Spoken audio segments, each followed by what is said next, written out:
70% de vos résultats lors d'une stimulation reposent sur ce que vous faites du début à la fin de la stimulation. Ça va peut-être vous paraître aberrant, mais j'imagine que si vous regardez cette vidéo, vous avez peut-être déjà vécu des stimulations dans lesquelles vous n'avez pas du tout obtenu les résultats que vous objectiviez ou dans lesquelles vous avez justement vu vos ovocytes évoluer, puis finalement c'était une très mauvaise nouvelle parce que vous aviez beaucoup d'ovocytes mais très peu d'embryons, et donc finalement là, vous n'aviez pas non plus eu les résultats que vous imaginiez. Lorsqu'on est déçu d'une stimulation, parfois on va remettre en question le protocole, on va remettre en question les produits, on va remettre en question peut-être son contexte de vie, la clinique, mais malheureusement on remet rarement en question son mode de vie avant et au moment de la stimulation. Alors le mode de vie, ça compte sur toute la ligne dans un projet de fertilité, mais ce qu'on ignore, c'est que dans une phase de stimulation, entre le premier jour de la stimulation et jusqu'à la ponction, vous pouvez fortement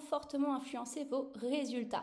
Alors nous, c'est ce qu'on appelle un sprint. En fait, quand on accompagne des couples en cours de stimulation, on sait qu'on doit être vraiment très attentif à chaque donnée, étape par étape de la stimulation et ne rien louper pour améliorer en permanence les résultats. Et parfois, on voit des stimulations qui partent de résultats qui sont assez mauvais et à la fin de la stimulation, on arrive à obtenir des résultats qui sont bien meilleurs. Alors, qu'est-ce qui se passe dans une stimulation et comment, du coup, on peut influencer comment ça marche? Eh bien, tout simplement, lors d'une stimulation, on va vous donner différents types de produits de stimulation. Ça peut être de la FSH, ça peut être de la LH. L'objectif, ça va être en fait de stimuler ce qu'on appelle la maturation folliculaire.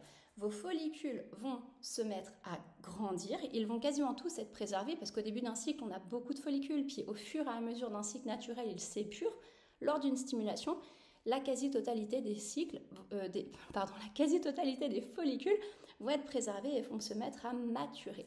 Lorsqu'un follicule mature, eh bien, une couche de sa membrane qui s'appelle la granulosa va se mettre à produire de l'œstradiol. Et cet œstradiol va nourrir l'ovocyte qui est à l'intérieur pour soutenir sa croissance, améliorer sa qualité, le préserver de l'oxydation et vraiment permettre d'obtenir une qualité ovocytaire importante. Seulement, vous imaginez bien que quand vous avez un seul ovocyte par cycle, c'est facile de lui fournir un taux d'œstradiol suffisant. Quand vous en avez 5, 10, 15, 20, eh bien parfois ce taux d'œstradiol par ovocyte va être insuffisant puisque les granulosas ne seront pas en capacité de fournir suffisamment. Alors, qu'est-ce qu'on fait, nous, dans nos accompagnements? Dans cette situation-là, eh bien on va faire des calculs de ratio. On va calculer la quantité d'œstradiol par taille de follicule et on va voir si cette quantité d'œstradiol est suffisante pour nourrir l'ovocyte qui est à l'intérieur, puisque cette quantité d'œstradiol ne doit pas être trop basse, sans quoi on va perdre en qualité ovocytaire. Elle ne doit pas être trop haute non plus, sans quoi on va perdre aussi en qualité ovocytaire.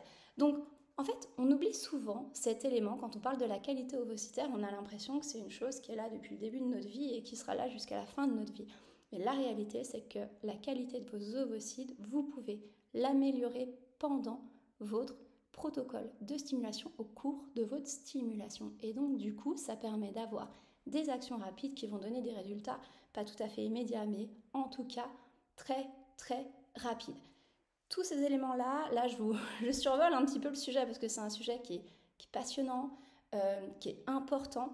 Ces éléments-là, on en parle dans une conférence qui est beaucoup plus longue et que vous pouvez regarder en cliquant sur le lien qui est dans la biographie juste en dessous si ça vous intéresse. Si vous avez envie d'améliorer vos résultats en stimulation, je vous conseille fortement d'aller voir cette conférence. Vous apprendrez plein de choses et ça vous permettra vraiment d'avoir des clés solides pour anticiper au mieux vos protocoles de stimulation.